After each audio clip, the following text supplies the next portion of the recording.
Hi, I'm Paul Arthur. This is Bridge City News. Here are some of today's top stories. Alberta is spending $809 million to expand its surgical capacity with what it's calling patient-focused funding, which will change how surgeries are delivered and how they are funded. Plus, after a hotly contested leadership race for the BC Conservative Party, former federal MP Kerry-Lynne Findlay has come out on top. And heavy rainfall and winds across southern Alberta bring relief for farmers, but worry elsewhere. Your nation. Your province. Your southern Alberta. From the heart of Lethbridge, it's Bridge City News. Thanks for joining us. The Alberta government announced today that it is investing $809 million to expand surgical capacity and reduce wait times. Premier Smith says the patient-focused funding model will begin to modernize how surgeries are delivered and funded and will reduce costs by fostering competition between public and private surgical providers. Adriana LaGrange, Minister of Hospital and Surgical Health Services, explains. Under traditional hospital funding, hospitals receive a fixed block budget, the same amount regardless of how many patients they treat or how many surgeries they perform. That model doesn't align incentives the right way. It can actually discourage hospitals from doing more. Patient-focused funding changes that. Hospitals are funded based on the care that they actually deliver, the number and type of procedures performed, and the complexity of each patient's needs. Funding follows the patient. Hospitals that treat more patients receive more funding. This isn't a new idea. It has been adopted by leading jurisdictions, including the United Kingdom, Germany, Australia, and Norway, always phased in carefully to maintain stability and quality of care. The patient-focused funding model will be rolled out in 12 hospitals across the province. Alberta performed a record 332,847 surgeries last year. The opposition NDP, along with disability groups, are calling on the Alberta government to halt changes to AISH, the Assured Income for the Severely Handicapped program. The government is planning to transition to ADAP, the Alberta Disability Assistance Program, on July 1st. Nearly 80,000 Albertans currently receiving AISH will be moved to ADAP if they are deemed capable of working, and will see their monthly support payments lowered by $200. The UCP says the goal is to encourage and support greater workforce participation, and that ADAP will allow for the highest level of employment income in Canada while still continuing to receive benefits. Marie Renaud, the Alberta NDP Shadow Minister for Community and Social Services, spoke against this move at a press conference in Edmonton today. This transition is not to help people with disabilities. This is a cost-saving exercise. This is blowing up AISH, creating a two-tier system, and deciding who can work, who cannot work, without actually defining what the criteria will be that adjudicators will use. So naturally, people are terrified, they're afraid. We know this is not going to work. We're in a recession. There are no jobs. To expect that 40 or 50,000 people are going to be able to find jobs instantly is ridiculous and dangerous. And that's why we are here right now saying, please listen to all of the people that are urging you to stop this dangerous transition before it's too late. Those determined by the province to be unable to work will remain on AISH. Statistics Canada data shows Alberta has the highest employment rate for people with disabilities in the country at just over 50%. Postal workers gave their thumbs up to a new contract after casting their ballots overwhelmingly to approve a tentative agreement after more than 2 years of labor strife. The union, representing some 55,000 Canada Post employees, says they voted more than 85% in favor of the 5-year deal, which includes wage increases of 6.5% and 3% in the first 2 years. Canada Post and the union have long sparred over wages and structural changes to the service, with workers having taken to the picket line on multiple occasions throughout the bargaining process. Former federal MP Kerry-Lynne Findlay has won the race to replace former BC Conservative leader John Rustad. In a tight race at the end, Findlay beat commentator Carolyn Elliott by only 2 percentage points, 51 to 49, after 3 other candidates were dropped from the ballot during the previous rounds of voting. What a night this has been. And what a journey this has been. So what am I fighting for? I'm fighting for nothing less than the future of British Columbia, our way of life. Mine is a grand vision of fundamental change. Our homes, our individual rights, our properties are at stake. We need hope and prosperity. We can be a powerhouse in our nation, a powerhouse no longer denied by Eastern and global elites, predatory foreign nations, and our own Constitution. In our national anthem, we cry out to God to make our land glorious and free.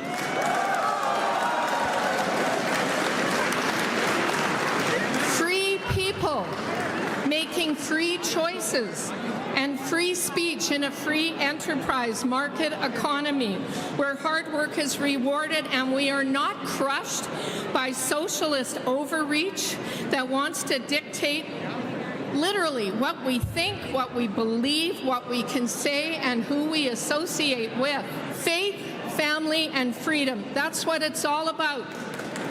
And truly. And I can't wait to get started. God bless British Columbia, and God bless all of you. It is widely believed that Findlay will steer the party slightly more to the political right.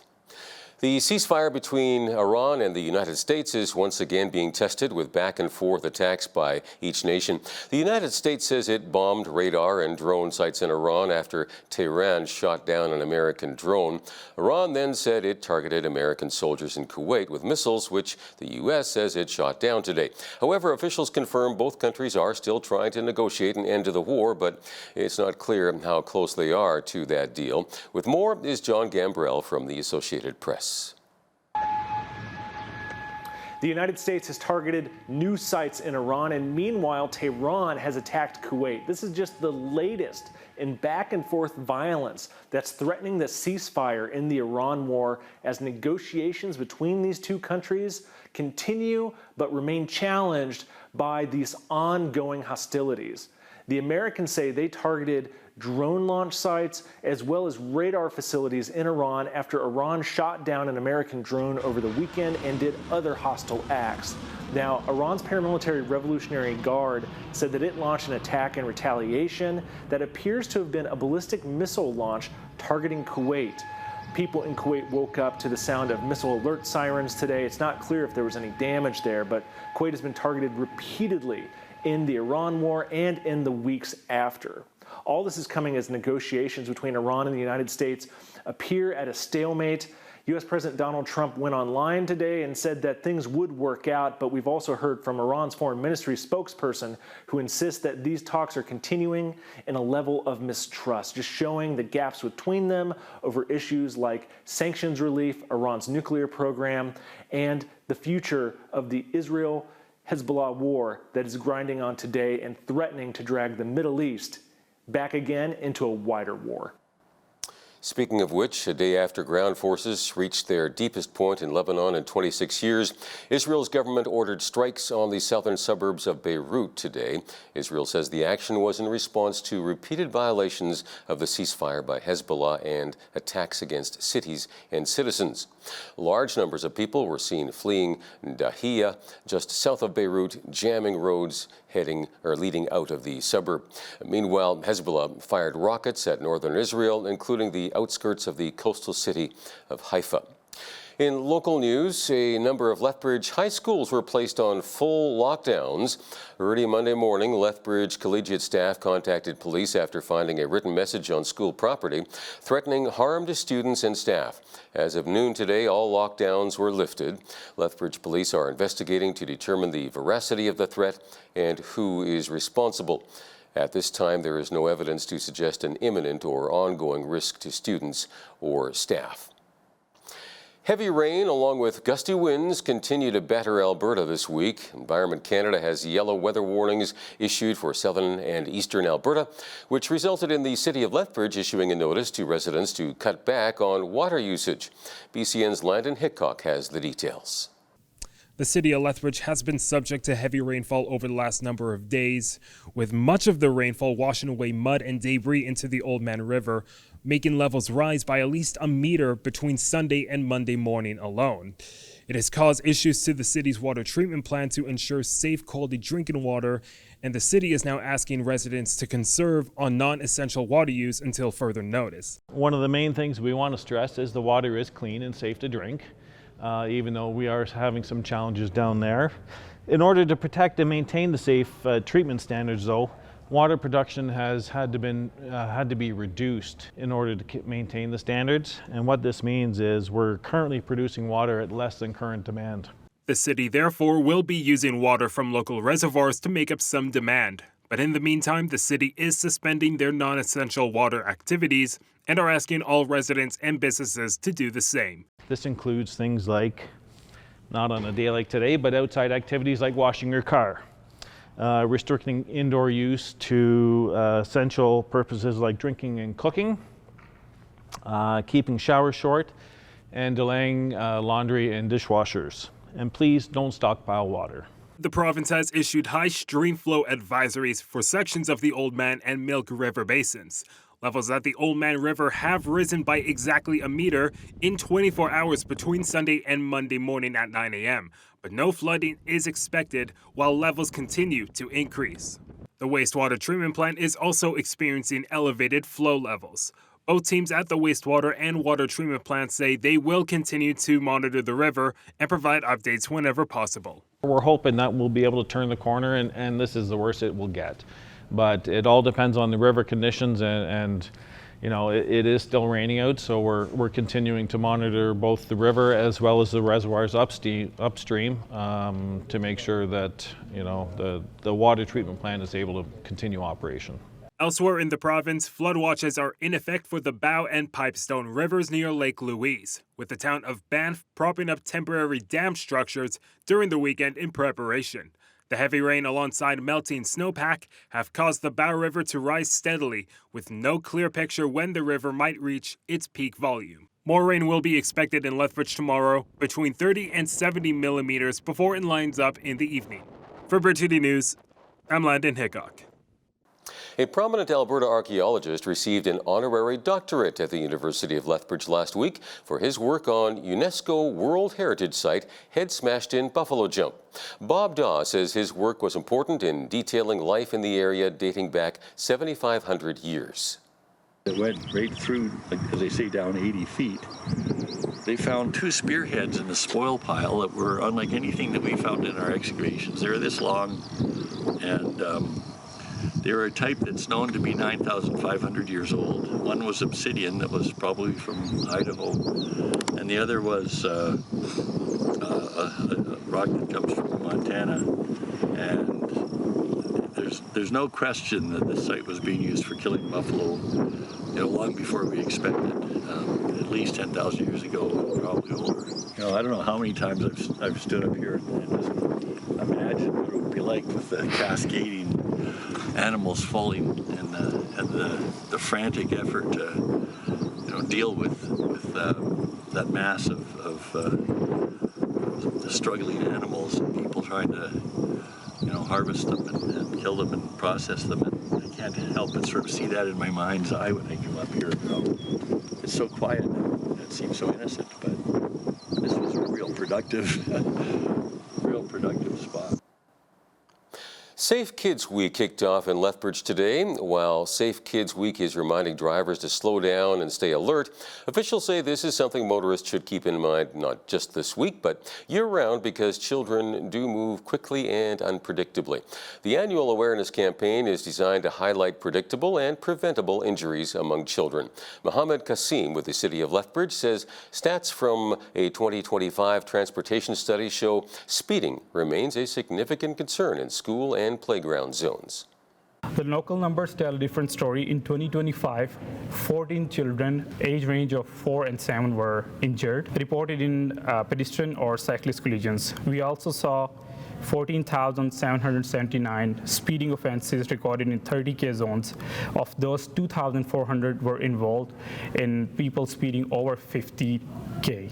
This is a serious concern, especially in places where children are walking, biking, or scootering, crossing streets, and traveling to schools or activities. We are also paying attention to after-school hours, which is 3 p.m. to 6 p.m.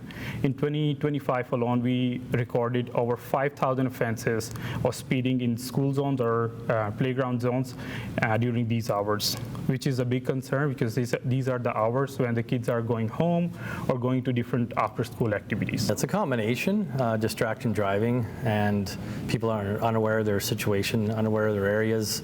The school zones and playgrounds are marked very well, so people sometimes just don't pay attention and drive too fast for the area. In cooperation with AMA and Lethbridge City, we'll be out enforcing school zones, playground zones, assuring people are obeying the rules of the road in school zones, including crosswalks and different areas where kids like to play outside.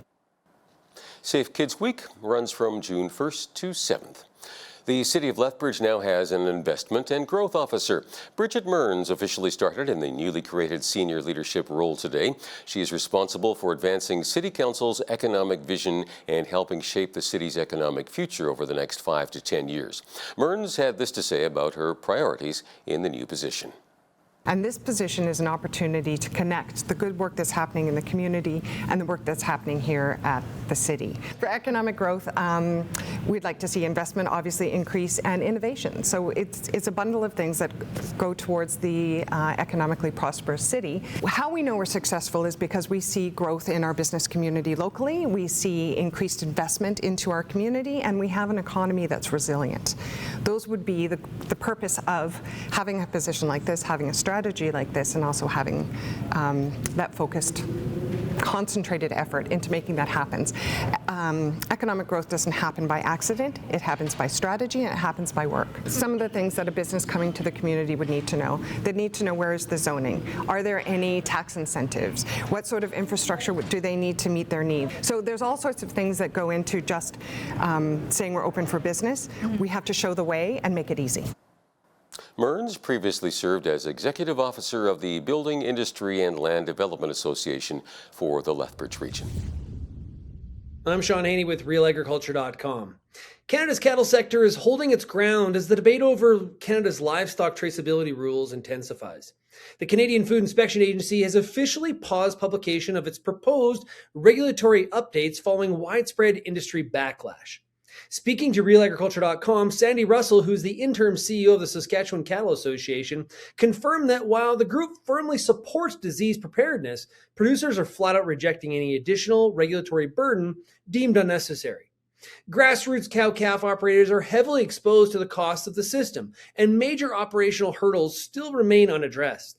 Russell points out that some of these unresolved problems are things like tag retention, data privacy, and a severe lack of high-speed rural internet. Those things must be addressed before Ottawa introduces strict individual animal movement mandates. The SCA is hosting a critical producer webinar on June 2nd to gather grassroots feedback.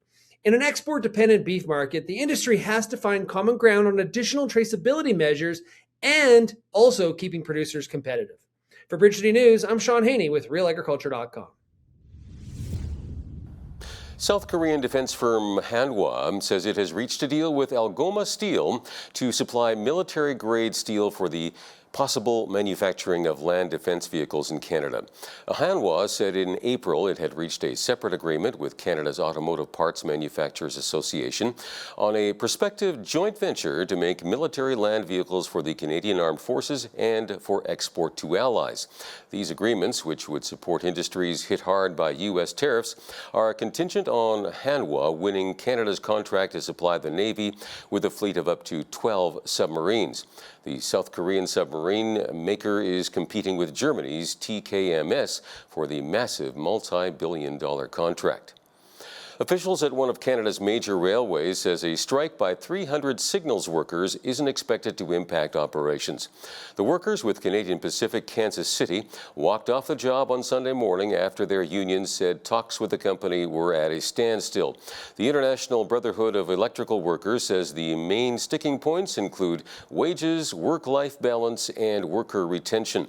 CPKC says it has implemented contingency plans to maintain operations across Canada and that safe and efficient rail service continues. A new report from BMO Economics says the 2026 FIFA World Cup will provide a modest boost to Canada's economy through tourism and hospitality spending. Chief economist Doug Porter says the soccer tournament could add about 0.1 percentage points to quarterly GDP growth during the middle of next year. The report suggests the economic benefits will be real but short-lived. The findings come as the federal budget watchdog estimates Canada will spend just over $1 billion to host World Cup matches. And now, here's a look at today's markets. The TSX was down 34 to 34,734. The Dow was up 46 to 51,078. The S&P 500 was up 19 to 57.99, and the Nasdaq was up 114 to 27,086. West Texas Intermediate Oil was up 509 to 92.45 US per barrel. Natural gas was down 10 cents to 3.18 US. Gold was down 56.26 to 44.8515 US an ounce, and silver was down 40 cents to 74.84 US an ounce. Feed wheat is at $8.57 per bushel. Barley is at $6.90. Canola is at $17.59, and corn is at $7.60 per bushel. Live cattle were up 75 cents to $2.49. Feeder cattle August contract was up $3.12 to $3.51.55. Lean hogs were down 82 cents to $95.02, and the Canadian dollar was down slightly over the past 24 hours and currently sits at 72.20 US.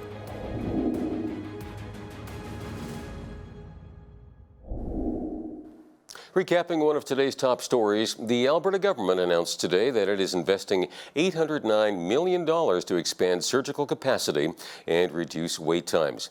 The UCP says the patient-focused funding model will begin to modernize how surgeries are delivered and funded, and will reduce costs by fostering competition between public and private surgical providers. Canada was founded on Christian values, but Canadian society has drifted away from those ideals while progressive worldviews have risen. How has this impacted our society? Dr. David Haskell, sociologist and author of Christ or Collapse, says unless we return to biblical principles, Canada and the Western world will face serious social and cultural decline. That interview is straight ahead. When you see news happening in your community, be sure to send us an email at info@bridgecitynews.ca. You can also visit our website or our YouTube channel anytime to check out more of our content as well as our poll questions.